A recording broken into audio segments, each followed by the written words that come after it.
Ladies and gentlemen, boys and girls, babies in their diapers, welcome to the Tiberius Show with your host, Tiberius Boy. That's me, Tiberius. Today, we're going to talk about some very awesome stuff. We have a beat video game, a book about a boy mad at his dad, and we have a totally awesome guest. Today we have the one, the only, the amazing Kaylee Keller! Hello! Thank you for having me on the show. Well, Kaylee is an award-winning Nashville recording artist. Yes, and I am excited to be here. We have a good show set up. Well, today we're going to start off with the video game of the week, and this is going to be a smash.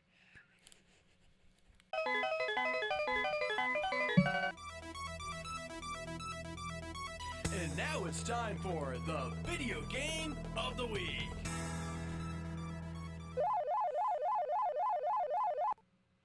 Today's video game is Mania. This game is made by Robeats Community Server. Because it's on Roblox, you are able to play it on PC, Mac, Xbox, and even your cell phone. And it is free. I love free. That's right. You may remember Robeats Community from their other games, Plox and Worthplace. Well, you know I love rhythm games, so this is going to be fun. Best kind of games. Oh, yeah. So first off, you spawn into the game, and you get a screen familiar to Dance Dance Revolution. You pick a song and difficulty level, and it starts the game. Now, I'm really good at these games, so this is no different. You can assign the 4 keys to whatever you want. I prefer to use the D, F, and J, K keys. The default is A, S, and L and semicolon, but you are given a report on each hit. You either get a miss or a bad, or you are scored with a good, great, perfect, or all caps perfect. Oh yeah. Oh, yeah. Well, these songs are really, really hard, and sometimes I can even lose to one. Now, so this is good. I finally have a challenge. Of course, my dad does not like beat games, so he won't play it with me. But it's nice to find a game that I still have to work at to get good. Wow. I give Mania 9 out of 10 stars because I really like to play my favorite songs, but I really wish I could play multiplayer and compete with my friends. Well, I was going to suggest that you and I could play multiplayer, but before we started doing the show, I heard how good you were at this, and now I'm a little intimidated, I have to admit. See, DavidSmithLaw.com. You can call him at 407-801-2667. Wait, you are not Chuck. My dad can help when people get hurt. He loves to help people. If you are ever injured at work or in a car accident, you should call my friend Chuck. You can call him at 407-801-2667. That website again is CWSmithLaw.com. Offices, Orlando. Does it actually have that much W's? And now it's time for the book of the week, The Janitor's Boy. This book is written by Andrew Clements. Remember to the back of the book. In fact, Kaylee, would you like to do the honors? I would love to read the back of the book. Okay, I have it right here. It was the perfect crime. Unfortunately, it also led to the perfect punishment. When Jack Rankin gets busted for defacing a school desk with a huge wad of disgusting watermelon bubblegum, the principal sentences him to 3 whole weeks of after-school gun cleanup for the chief custodian. The problem is, Jack's anger at the chief custodian was the reason for his gum project in the first place. The chief custodian just happens to be Jack's dad. But doing time in the school basement after hours reveals some pretty surprising things about the school, about Jack's father, and about Jack himself. Well, this is an AR book and is worth 4 points. It's rated for 5th grade and 4th month. Well, this is a great book from the Head of Class series. So this janitor named John Rankin has a son named Jack Rankin. And Jack did a bad crime. He put gum on the bottom of a desk. If you did that like 10 times, I think you would go to jail. He was trying to give the janitor extra work. This was a problem since the janitor was his own dad. So the teacher did make him have janitor duty and stayed an extra hour to clean up the place. So he worked on it, and then he went and put a note on his father's desk saying, "I'm coming with you tonight, see you at 5. And then the janitors have keys, and he got some keys out of the cabinet and figured out that he lost the key to a place because it was locked, but the key was on the other. Well, I can't tell you everything that happens in the book, so you really should get this one yourself. I mean, you can get it on Amazon, so it's pretty good. It sounds interesting. Mm-hmm. I'm curious to get this book, actually. Wow. Well, I give The Janitor's Boy 8 out of 10 stars because I really like how it reminds me of me cleaning up my chocolate milk when I spill it, because every 2 minutes it just gets more stainy, and I have to get a huge mop. Ooh.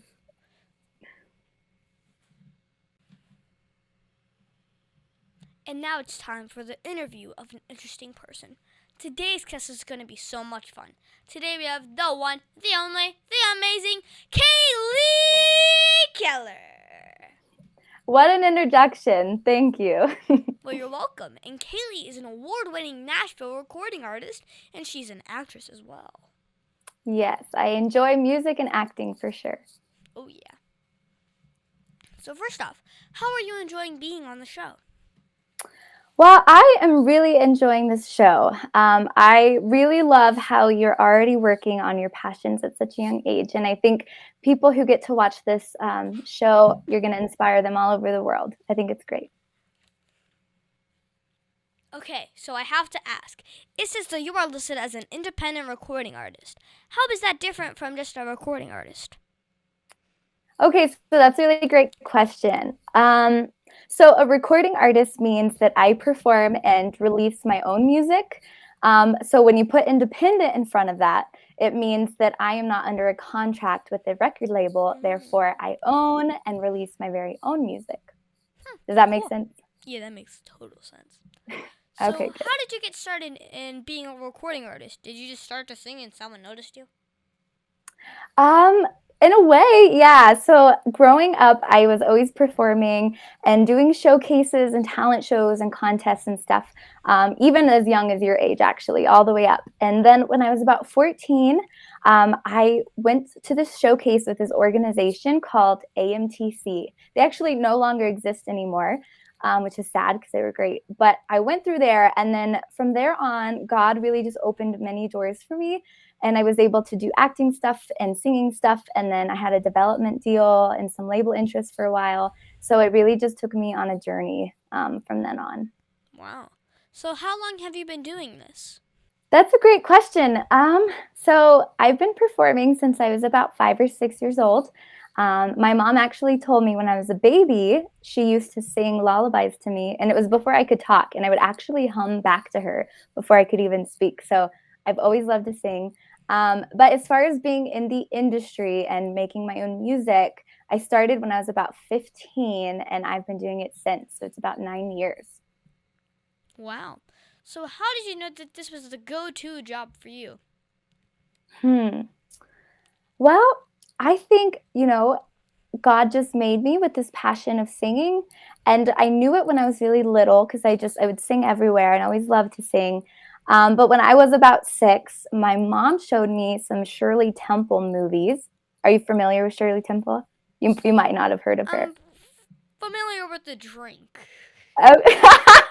That's good. Yeah, that's fair. So Shirley Temple, she's passed now, and she's way before both of our times, but she was an incredible performer.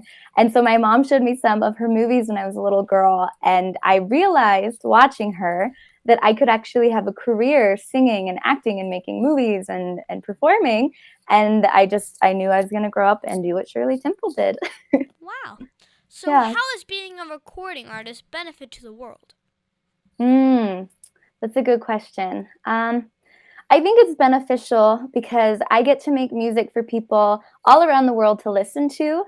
And music itself is very influential on a person. And music is played everywhere, from stores to games to at home. People play music all the time. And so I feel like I get to make music that can really affect somebody's life. Sometimes it's the way they have an outlook on life. Sometimes it's their feelings. And sometimes it's the view of themselves. Like if you listen to a song and you're kind of in a a down mood, it could really lift your spirit and really make you feel confident. And so for me, good and uplifting and inspirational music can help someone through hard times, sad times, through their self-worth, things like that. And I just think that's very beneficial to the world. Mm-hmm. So it says in your bio that your music is a beautiful light of self-confidence and self-love. Do you write all your own music? So I do write my own music. Sometimes it's totally on my own, like it's just me writing. And then sometimes I'll write with my mom. And then sometimes I actually write with co-writers. But I'm always a part of the songwriting and the creation process. That makes sense. That way you're comfortable with the words and stuff. Yeah, and it's important to me that my songs, are something that I would truly say and something that I want people to hear, because it is beneficial to the world to hear a really good song. So it's very important to me to be a part of that process. Okay. So where did you get the ideas of what to write about? Ooh, okay. Well, inspiration to me, it kind of comes randomly and unexpected. So sometimes I'll just write how I feel. Like if I'm having a good day or a hard day. Sometimes I write through something I'm going through, whether it be with a relationship in my family or with somebody. And then sometimes I just get inspired by looking around at creation and writing what comes to mind. It just, you never know. Sometimes you can't write for a couple weeks, nothing will come to you. And then sometimes you'll read a funny sign at a coffee shop, and next thing you know, you have a whole song written. Wow. So what was the one thing that you learned about yourself while you were performing and writing songs? What was the one thing I learned about myself? I think this is something I learned while I was writing songs, but also performing. And I learned that it's more important to be a good person and to be good to people than to be a good writer or a good performer. And I say that because I don't know, I've done a lot of shows where I've seen different artists on stage, and they're so good and their songs are so good and they have a great show, but when they get off stage, they treat, the tech crew really unkindly, or their family or their fans or people there. They're just not nice to them. And I think for me, I've always realized that, and I think this is true like in life, that what matters most is how you treat people. So like your character, that matters the most in life over what you do. Because you can be good at something, but if you treat people really bad and unkind, it doesn't matter that you're good at those things. You're really not that good at it. So I think for me, that's something that I've learned, is it really matters to really be kind to everybody helping with the show and helping with the song and being a part of something. So what's the best part about being a country superstar? Well, I think the best thing is being able to help other people with music and with what I share. And so it's fun because you can literally see somebody, like they'll come to a show and maybe I sang a song and they got really joyful and excited about it. And then I shared something about the song, or maybe why I wrote it, and something that was like, hitting home for me. And then to see them come up to me after a show and say like, that song helped me through a grieving season, or that song really gave me encouragement when I was really sad, or really lifted me up when I was down. I think for me, that's the best part, is being able to really impact people's lives. Mm-hmm. Now, I will be honest, I'm not really a big country music fan, but I do enjoy watching your videos. What? So, do you think videos help me make some songs better for the listener? Yeah, I do think videos make a song better for a listener, because personally, I love the visual of something artistic and a storyline. So I think when you have really a good song and you have a really good video, maybe the video's inspirational, or maybe it's you see somebody go through a struggle or whatever. I think it can be very powerful, and it can really make the song hit home a little bit more, kind of come to life. So I think video is very important. Mm-hmm. So what is the hardest part about being a country superstar? Hardest part? I see this a lot in the industry, and I think it's something people do in general, but I think the hardest part is comparison. And I think that a lot of the times artists and we do this in general, but especially in music, a lot of artists compare themselves to one another. And it's really easy to kind of like be like, oh, they were so good. How am I going to do? Or they sound so much better. They play so much better than me. And it's really easy to get yourself kind of insecure or worked up. And I think that that's the hardest part is there's so many really talented people at it. But the word of God says that he made us all for a purpose and that we don't have to compete with one another and that there's room for all of us. Competing from the first place. You shouldn't even be competing from the first place. I think it's just a natural thing people can do sometimes. And that's the thing is like, why? Because every single person is made very unique with their own gifting and nothing's very comparable. So I think as far as the industry goes, there's a lot of competition in it, but I don't think it's necessary at all. And I think you have to catch it anytime you kind of start to wonder and do that. Because everyone who's like being a singer-songwriter, like, they're just saying like, I am the best. I am better than these people. It's not always a competition.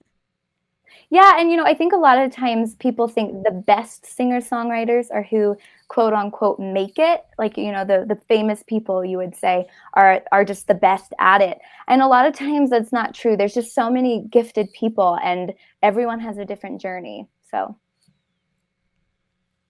well, what is the one thing that would make your job easier? Well, right now, because sadly COVID has been such an issue the last couple of years, there's so many mandates for travel and for shows and venues. So for me, COVID totally leaving would make everyone's lives easier, but also just removing the travel mandates and the show mandates and stuff would make performing and making music much easier right now. Like if we make COVID go away, but if we can like shove, like video conference for school. Oh, yeah. It would make it so much better. It would definitely make it so much better. So what advice would you give my listeners if they wanted to grow up and be a recording artist? Well, I would say you have to make sure that you do it for a purpose. And I think a lot of people, when they think of music, kind of have this idea of fame and money and red carpets and TV show appearances. And they really like that kind of view of like, oh, I'll be famous and everyone will know my name. And really the advice that I would give is don't make your passion about chasing fame or success. Though it's good to be successful, don't make that your only goal. You need to find your purpose in it. And for me, my purpose, like I said, is serving other people with my music and helping them go through something and relating to them and inspiring them. And that's very purposeful for me. So on those really hard days or on those really good days, that's what drives me is the purpose that I have and not just the idolization behind it all. So I'm on a radio show and podcast that talks about God during my Lion Strong segment. How do you include God's message in your work? That's a really great question. Well, I'm a Christian and God is the foundation of my life and the Word of God is the belief system in which I live off of. And so I feel like when you believe in the Lord, everything you do reflects Him. And so for me, I find as far as kind of the message, a lot of the times it's hidden in my music. Like I have a song called Diamond and it's all about your worth and your purpose. And I have songs about kind of having worth and kind of overcoming situations. And to me, that's kind of a way that I write about His principles. And then when I like speak at schools or venues or gatherings and stuff, I'll just share my story and how I came to know the Lord and just kind of my personal story, really. Wow. What was the first job that you ever had? This is a great question. The first job I ever had was I worked for my parents' company and I shredded paper. And my parents had boxes and boxes and boxes of just paperwork I had to shred. And so I would sit with 2 huge commercial shredders for like 6 to 8 hours. That's all that I did. I just sit there and shred paper for hours. And I would listen to music on the radio and just shred and shred and shred. And so I did that for like 2 years, probably on and off, like a summer or a school season or something. But I shredded a lot of paper. Did you earn money? I did. Yeah, I earned money per box. So it took they were big boxes too. But it was I got to How much learn a did you lot of earn per music. box? Oh, I think it was like $5 a box. And then the boxes were so huge, they'd be like 15 bags is what they would total to. And so I convinced my dad to give me more than $5 a box. I was able to convince him to give me like $5 a bag, which would take me like 5-6 hours. So it's very, under minimum wage. But it was good cash money. I appreciated it. Oh, yeah. So was there anything you learned from that job that helped you be a better singer/songwriter? Yeah, I think so. I got to sing a lot when I was shredding paper, and I got to learn a lot of music. So like if I had a show coming up, because I was doing some performances at the time too. So I would just turn on my music and I would memorize all the words to my songs and practice singing. So it worked out. So it was, you can sing and do a lot of activity, which is great. So I sang a lot and learned a lot of music. So what's the craziest thing that has happened while you were doing your passion?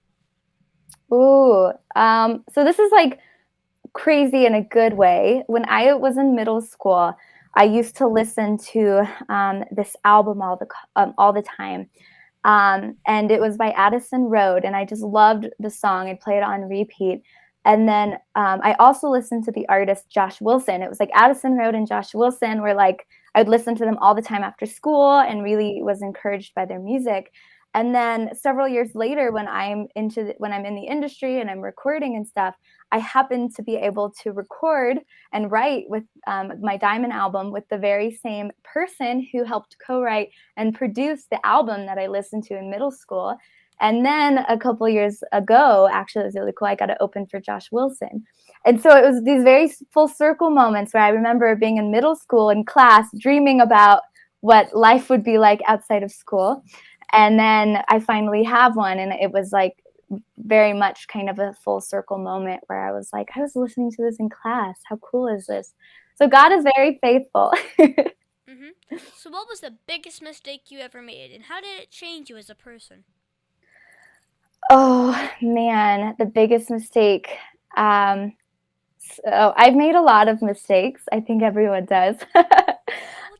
Biggest. It's part of it. The biggest one. Well, as far as music goes, I remember I had a performance and I was singing the national anthem. And it's a hard song to sing a cappella because of the range. And I was a little bit younger and I ended up getting really sick like right before I performed it. I had like a head cold and stuff. And I remember I performed it and I messed up so bad because I was sick and I couldn't hear the notes.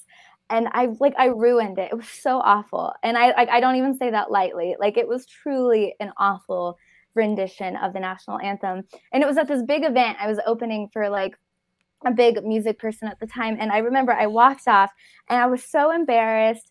And, I knew people there and I was just so ashamed. And I was like, oh my gosh, I'm not good. And you start to, get really hard on yourself and tear up. And I just wanted to go home. And my mom pulled me to the side, and this was so sweet, but she told me, look, God says that you're valuable and you're loved no matter what.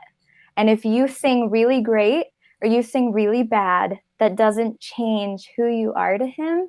And that doesn't change who you are. And you have to embrace that every person makes a mistake. And the best thing that you can do is own your mistake and say, you know what, I messed up. And that's okay because everyone messes up. And next time I'm going to try my best not to. But if you mess up, not to hide out and like disassociate your passion and like get really hard on yourself, but realize that you're still loved, that you're still cared for. Everyone messes up. It's okay. Life moves on and move on. And so that was one of those times I really had to like apply that. Okay. Now can you tell me that one story? Remember, this is a kid show, but that one story, well, that you're not supposed to tell me about. Come on, give me information. Well, I guess this one's just more embarrassing about me than anything else.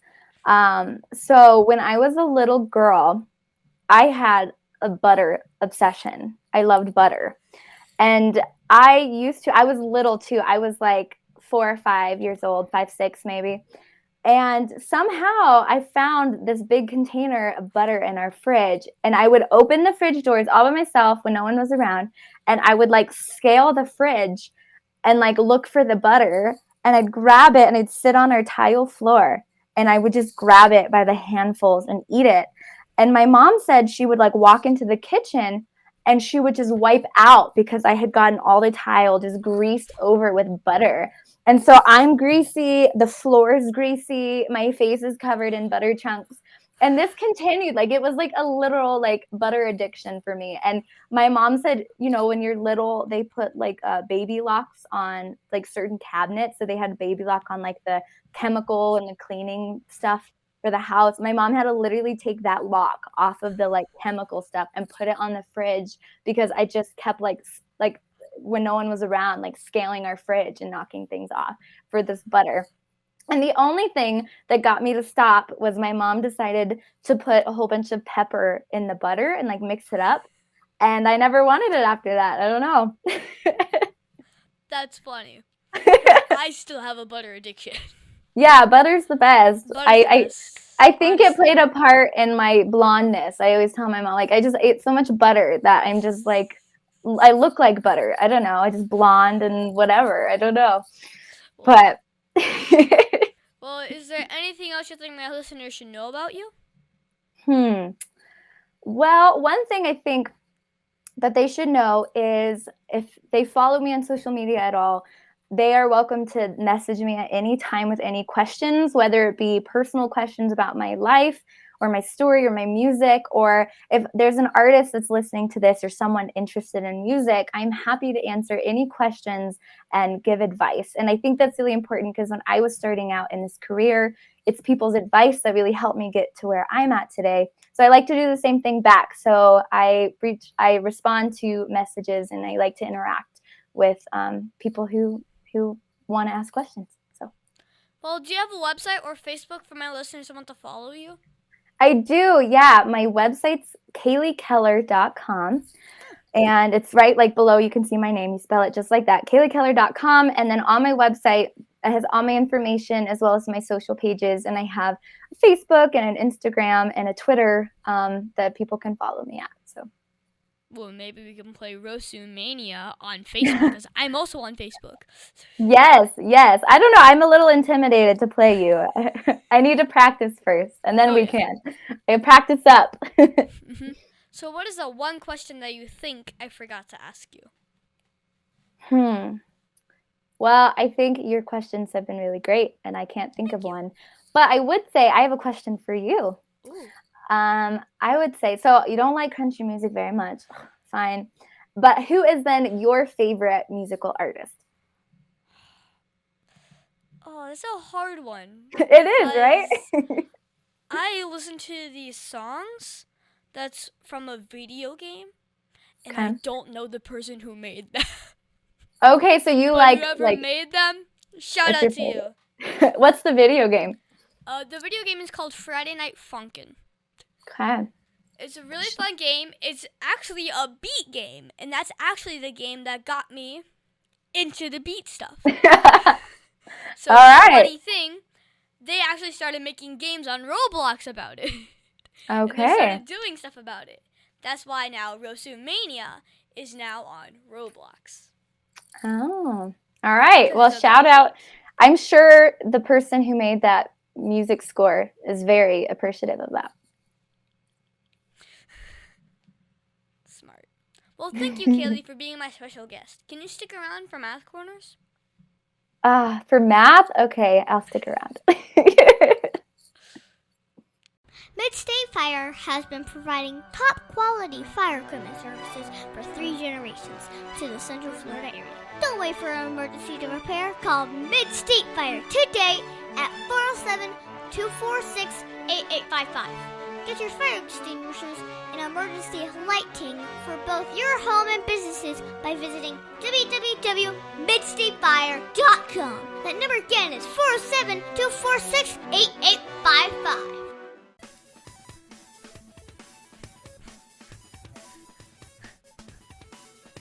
Tiberius' favorite subject, it's Math Corners.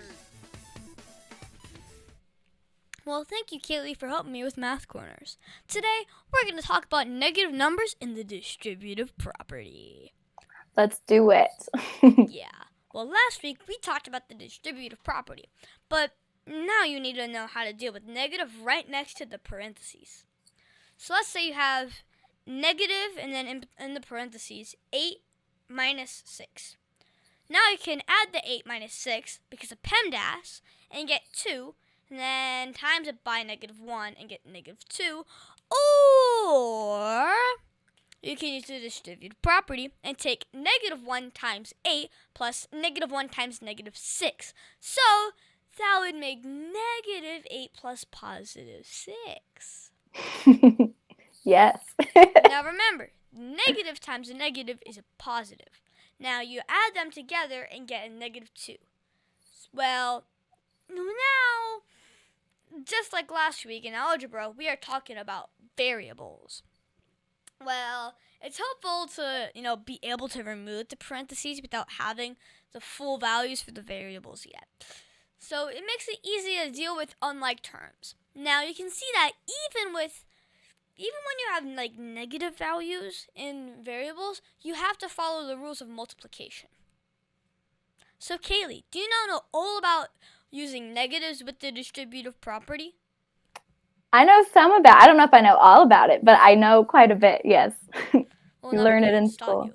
But my teacher says that I would use math every day. Do you have to use math in being a country music star? Yes. So that's one thing, actually. My teachers used to say that too, and I used to not understand. I'm like, well, I'm going to sing. How is math involved in that? I don't need to learn You can count math. how many gigs you've done. Yeah. No, I use math every single day. Yeah, just for all kinds of stuff from, there's a lot of expenses involved with music, from travels and paying people and having a business and things like that. So I'm constantly, doing math to get to places, time differences, shows, hiring people, all of it. So I actually use math all the time. And I would say, actually, there was a season I struggled with math for a little bit when I was younger. And my parents valued it enough that they got me a tutor to help me catch up. And I think that math is one of those things where you're blessed that you like it, but some kids really just struggle. And so I'd really encourage anybody struggling to find help and really learn math, because it truly does affect your life. And you actually do use it every day. And you might not use all the complicated type math every day, but you use simple, basic math on a daily basis. So make sure you learn your math and you pay attention in school, kids. Well, thank you so much, Kaylee, for your help with Math Corners. Yes.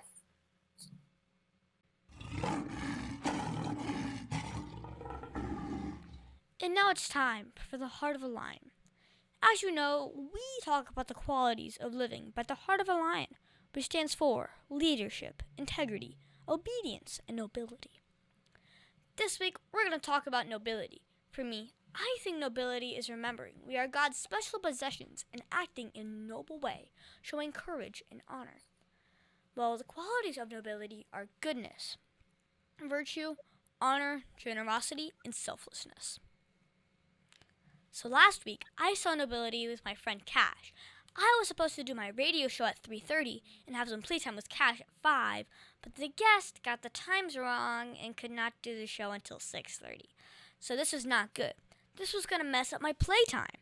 Cash said it was fine and that he wanted to sit in and watch me do the show. So he was so quiet and paid attention to the entire episode. This is very selfless and generous with his time, that he was willing to sit still and quietly until the show was over before we can go back to play games again. That's really sweet. He sounds like an awesome friend. I mean, he is my BFF, so. So, Kaylee, did you see or use nobility at all this week? Yes, that's a great question. Definitely. Earlier this week, I found myself getting kind of stressed out over a situation, and I didn't need to be, but I got a little bit stressed out, and I was at work, and I was like, oh my gosh, and I found myself kind of getting overwhelmed, and I reached out to my mom, and she was like, oh my gosh, there's no reason to be stressed. God has you. She sent me a prayer. And then when lunch came around, she treated me to lunch. And I think just her serving me in that way after knowing that I was really stressed out about something meant a lot to me, because it helped me calm down and it helped me get on a really good attitude for the rest of the day, and really reminded me that I don't need to worry about anything. And it made me feel very loved. So I would say she is very noble. Wow. So of all of the Heart of a Lion virtues, leadership, integrity, obedience, nobility, which is your favorite? That's really, really good. I think integrity is probably my favorite. Okay. Well, we should always try and be lion strong in everything we do, shouldn't we? You absolutely should. Over 40 years, Lighthouse Central Florida has provided education, independent life skills, and job training to thousands of Central Floridians who live with blindness or any degree of vision loss. Whether it's picking out clothes in the morning or just moving around your community and serving Orange, Seminole, and Osceola counties, contact Lighthouse Central Florida at 407-898-2483 or visit them online at lighthousecfl.org. And that's our show, folks. I want to thank the one, the only, the amazing Kaylee Keller for being on my show. Thank you so much for having me. I've absolutely loved our conversation. Well, you're welcome. And it has been so much fun talking with you today. Maybe one day I will get to see you in concert. That would be so amazing. And until then, we'll stay in touch on social media. So remember, you can follow me at KayleeKeller.com. Nice. Also, you can find me on Facebook and Instagram at The Tiberius Show. And please be sure to visit The Tiberius Show on YouTube and subscribe. Also, be sure to listen to us next week on The Tiberius Show with your host, Tiberius Boy. That's a wrap. And booyah.